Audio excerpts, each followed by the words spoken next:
Una de las primeras obsesiones que tuve siendo un pequeño con acceso a YouTube era ver una y otra vez esa pelea entre Neo y cientos de agentes Smith.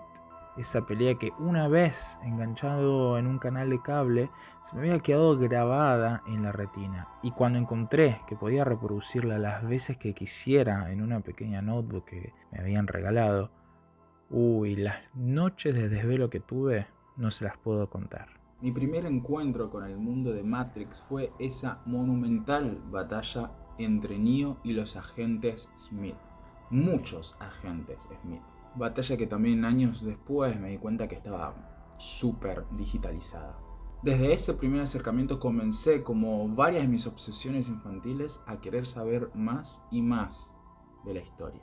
Así, en algún punto que no recuerdo cuándo ni cómo fue, llegué a Matrix, la de 1999. Y en algún otro punto después llegué a Revolutions. Pero vamos a quedarnos con la primera. ¿Qué es lo que me gustaba tanto de este mundo cuando era pequeño? Claramente, una primera aproximación, como todo un niño, eran las artes marciales. Las hermanas Wachowski, que habían hecho del cine de artes marciales, muchos efectos y cámara lenta, un punto de identificación de esta película, que en ese entonces para mí era algo sencillo, una batalla entre humanos y máquinas. Pero era eso, una batalla. No lograba comprender demasiado bien toda la trama filosófica existencialista de ciencia ficción que estaba detrás de todo este filtro verdoso. Y creo que no fui el único, y el nivel de popularidad de Matrix se dio por muchas de estas cuestiones. El camino del héroe era claro, y estamos justo al final del siglo XX, cuando la paranoia por las máquinas y el avance tecnológico tenía un primer encontrazo con la realidad en este polémico cambio de milenio. ¿Colapsaría todo con el cambio de milenio? ¿Las máquinas nos terminarían dominando? Obvio, nada de esto sucedió, pero estos elementos hicieron que Matrix fuera una película que no pasara para nada desapercibida, siendo hasta hoy en día un clásico de las películas de ciencia ficción. ¿Qué era realmente la Matrix?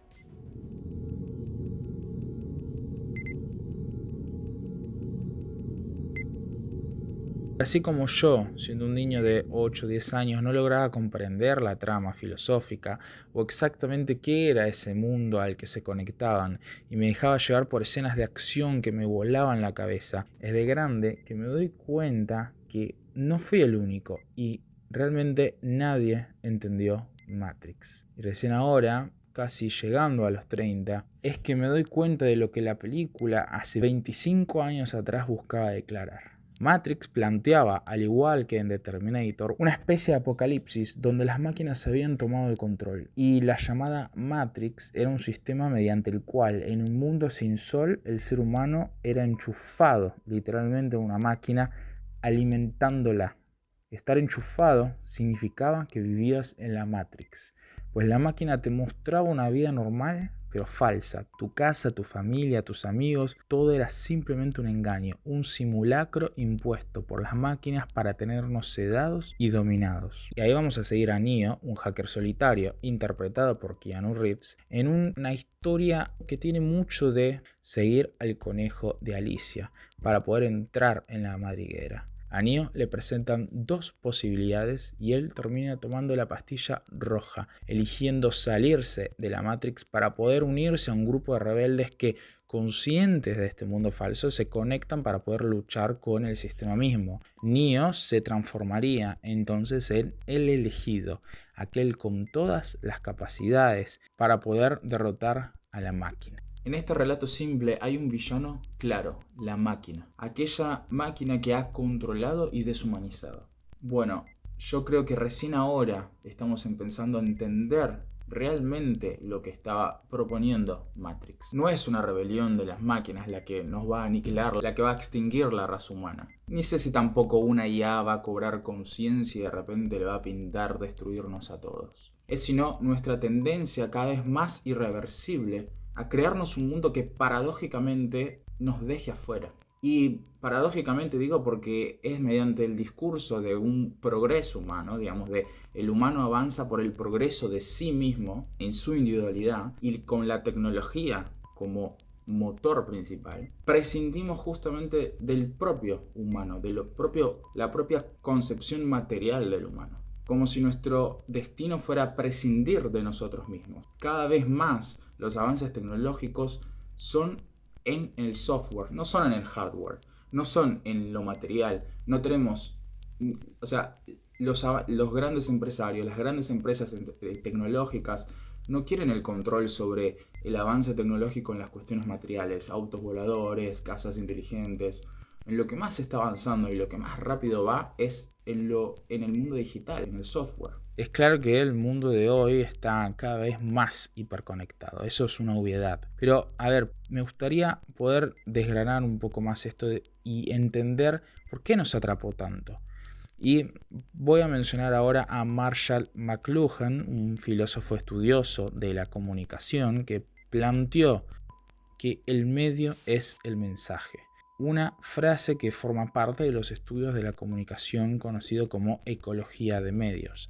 McLuhan planteaba en 1964 que no es el contenido del medio lo que importa, sino el medio en sí, y cómo éste transforma nuestras percepciones, hábitos y estructuras sociales. Por ejemplo, no importa tanto lo que se dice en la televisión, sino cómo el formato televisivo cambia nuestra forma de pensar, percibir el tiempo y conectarnos con el mundo. Este concepto ve a los medios como ambientes que afectan nuestras experiencias sensoriales y cognitivas.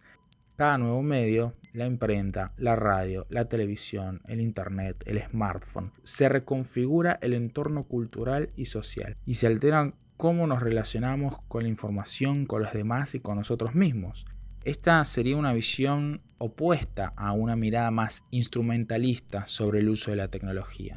Una mirada que ve a la misma como una herramienta neutral al servicio de los fines humanos. Es decir, para la mirada instrumentalista, lo importante es cómo usamos el medio, no el medio en sí. Y bajo esta mirada lo que importa es el contenido o la intención de quien lo usa. La televisión entonces, para esta mirada, no sería buena ni mala, sino que va a depender de lo que se vea en ella. McLuhan se opone a esta idea. Para él, los medios no son herramientas neutrales. Cada medio moldea nuestras percepciones, nuestros sentidos, la forma de relacionarnos y nuestras estructuras sociales, y lo hace de una forma tremendamente profunda, independientemente del contenido de lo que haya ahí. De McLuhan nos vamos al smartphone, a uno de los últimos grandes avances históricos tecnológicos de la humanidad, que claramente cambió nuestras vidas. Y luego de la pandemia, sobre todo la digitalización de la vida, se aceleró, a tal punto que podemos preguntarnos si realmente se puede avanzar en la vida sin estar conectados. En una visión instrumentalista, uno puede decir que se puede desconectar simplemente. Así como antes se podía apagar la tele, se pueden apagar las notificaciones, dejar el celular sobre la mesa y listo. Pero para la ecología de medios, te invito realmente a investigar un poco más sobre esto, pues McLuhan es solo la punta del iceberg de toda esta disciplina. Esto no es suficiente. Directamente nuestra visión del mundo ya está cambiando, o ya cambió. Nos construimos un mundo donde desconectarse ya no es una opción real, sino que es un privilegio o incluso una amenaza. Pero lo que yo me pregunto es si realmente queremos desconectarnos. ¿Cuál es el próximo avance a todo este gran cambio tecnológico? ¿En qué se va a materializar la tecnología si ahora, como planteaba antes, el nuevo avance es sobre una IA invisible que no podemos tocar? Salirse de la Matrix entonces no era tan fácil como imaginábamos. Por eso surgen muchos conceptos, por ejemplo, como la economía de la atención, en donde las aplicaciones o cualquier ámbito en la vida lo único que quieren es captar todo el tiempo nuestra atención, que no nos vayamos, que no nos desconectemos. Volviendo un poco a la película, la Matrix no es un mundo paralelo en donde de repente podemos llegar a través de una pastilla o a través de desconectarnos de ella y dejar de estar engañados por los medios de comunicación, por los sistemas sociales y políticos, por los sistemas económicos. La Matrix en realidad es un mundo que ya lo fuimos construyendo, ya lo estamos construyendo. Aunque sí, obvio, tampoco sé si con puntos tan hiperbólicos o exagerados como estar conectados con un cable acá atrás de nuestra nuca y que estuviéramos en un mundo sin sol. Pero permitime dudar. 20 años después de verla, recién ahora estoy pudiendo entender el trasfondo verdadero de Matrix. Y quizás generaciones anteriores a la mía se quedaron o se enfocaron más en discusiones sobre las máquinas representadas en esos bichos metálicos y la concepción material de un enemigo, o sea, la máquina es la materialización de un enemigo, básicamente como por ejemplo se hacía en The Terminator. Y después nuevas generaciones se quedaron quizás más en esta superficialidad o una banalización más de esta mirada filosófica de salirse de la Matrix, que hoy en día termina siendo hasta caldo de cultivo para todo lo que es conspiranoia, discursos muy individualistas y gente que básicamente quiere salirse quiere salirse de la Matrix, y si vos no te salís de la Matrix estás atado al colectivo, estás dormido y bla bla bla bla. Y esto, sobre todo después de la pandemia, es la fórmula ideal para una inteligencia artificial que pica en punta y que solo precisa que sigamos alimentándola constantemente. Porque claramente los foros en internet, las redes sociales, todo es una gran olla en donde las conspiranoias, la posverdad, las fake news, todo se cocina a fuego alto. ¿Para qué vamos a querer salirnos de la Matrix? Solo nos armamos nuestra propia caverna de Platón. La segunda y tercera parte de esta franquicia son consideradas por muchos como las más flojas. Y gran parte de esa potencia sci-fi está puesta en la miniserie Animatrix. Una serie que quizás no es tan recordada, pero que está muy bien y realmente explora muchísimo más. Pero sin dudas, no solo la taquilla, sino también la trascendencia y la influencia quedan en la película original. Una película que creo está en un podio de filmes de ciencia ficción que parece ser que aparecen cada 20 años para cambiar la narrativa y para orientar básicamente las películas de ciencia ficción. Pienso en 2001, por ejemplo, en los 60, o en Blade Runner en los 80. Las próximas generaciones, ¿qué películas entenderán mejor el mundo cuando la IA cambie nuestra forma de percibir la realidad y que nos cambie a nosotros mismos y cambie nuestra existencia? Ya hay ahora una película que aún nos falta madurar o vivir un poco más como especie para poder entenderla realmente lo que quisieron decir. Capaz dentro de 20 años alguien que mire Her o que mire Ex Machina o alguna otra joya de ciencia ficción de nuestros tiempos que seguramente se me esté escapando, entienda algo que ahora no lo estamos pudiendo ver.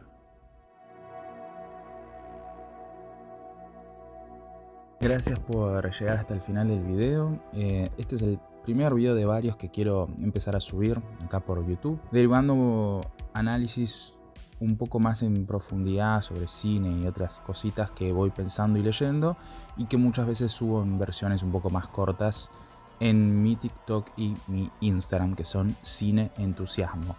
Mi idea es empezar a subir videos hablando, haciendo mini ensayos sobre películas o series o cualquier cuestión cultural, artística que nos haga preguntar cosas sobre nuestras vidas hoy. Los invito a suscribirse, a dar me gusta, dejar comentario, todo eso para empezar a mover de a poquito el algoritmo. Y bueno, también si les interesa, denme una mano ahí, síganme en TikTok e Instagram, Cine Entusiasmo, donde voy subiendo cosas más cortas, pero todo siempre relacionado a cine y cultura. Porque si hay algo que hay que tener, sobre todo en estos tiempos de más incertidumbre, es entusiasmo por involucrarnos en lo que sentimos y queremos.